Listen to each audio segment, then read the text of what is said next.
If you want to be an engaging and a mesmerizing communicator, then you need to use your words right. In fact, I would say you need to choose your words right.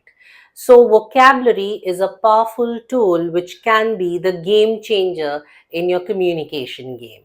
So, let's understand how we can build in interesting words and sound more impressive and more effective in our communication. So basically, 7 days and 7 words. This segment is, something which is extremely popular. Many of my students love it, and I'm enjoying sharing these words with you because I believe it can make a difference. Let's start with the first word for this particular week, and the word is textbook case. Textbook case means a perfect example which exemplifies a particular situation. Okay, so if I say the downfall of Byju's is a textbook case of a company not being able to be scalable and sustainable at the same time, then I'm trying to tell you that it is the perfect example that when a startup decides to scale up, okay, or it decides to up its game, it also needs to be a sustainable plan. So, Byju's is a textbook case of how a startup needs to be both scalable and sustainable, otherwise, its plans can devastatingly fail or go wrong. Another example for textbook case is in the realm of music. I would like to explore this realm.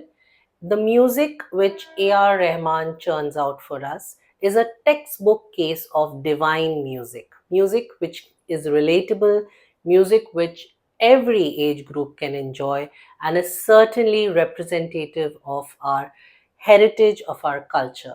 So basically, it's a textbook case for divine music. When you want to applaud or celebrate, or for that matter, appreciate and praise someone's performance, you can use the word stellar. Okay, so stellar performance. When I say what a stellar performance, I'm actually appreciating that person's performance and actually trying to use the word excellent by saying stellar. Okay, so remarkable is excellent. These are the words which actually indicate or best explain the word stellar performance. We now saw stellar, which meant performance which is brilliant or remarkable.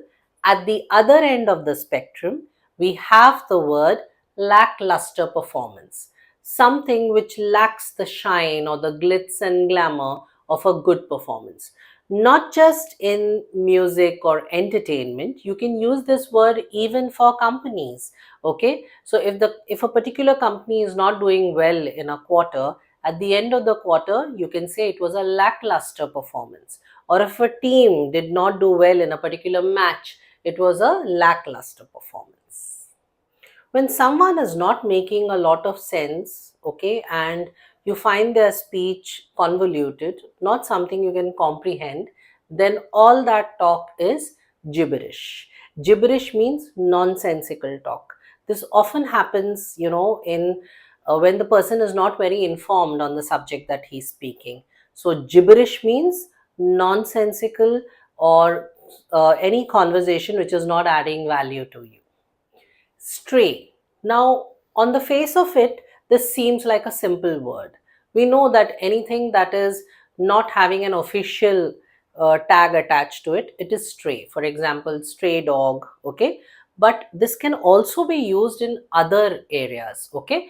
And one of the most interesting areas where it could be used is stray when you're saying random, okay? So, for example, a stray comment appeared from the audience when the discussion was going on, which means randomly somebody said something, okay, or ignore it, it's just a stray comment, okay. So that could be one usage. It can also mean, or it could also be used as something which was not intended for a purpose, but yet it came there. For example, stray bullet, okay. So somebody fired a bullet, okay, in a particular direction, but the bullet happened to stray and it actually ended up hitting someone else. So a stray random bullet ended up wounding me, okay, in a particular incident. Okay, you can also use this like a verb when you're trying to say that someone is going in a direction where he or she has actually deviated from the core. Okay, I saw that in the group discussion, people have strayed from the subject. Okay, often we say digressed. Okay, you can also say strayed. People have strayed from the subject. So I made it a point to bring them back to the main essence of the discussion. So, it could mean that you have moved away from the core of the subject. Physically, also, you can stray in a particular direction. Okay, so I decided to explore the city, but I strayed so further ahead that I lost my way back home. Okay, which means I went, aimlessly in a particular direction without realizing where I am. So, going aimlessly is also straying. The sixth word of the week is seismic. Seismic can be used very effectively when you're trying to say something that is massive or big. For example, a seismic shift, okay, a seismic impact, okay, or a seismic change, okay. The minute I moved from the village to probably a Western country, it was a seismic shift for me in terms of my living conditions, in terms of the food, in terms of the cultural shock, okay, also in terms of the people.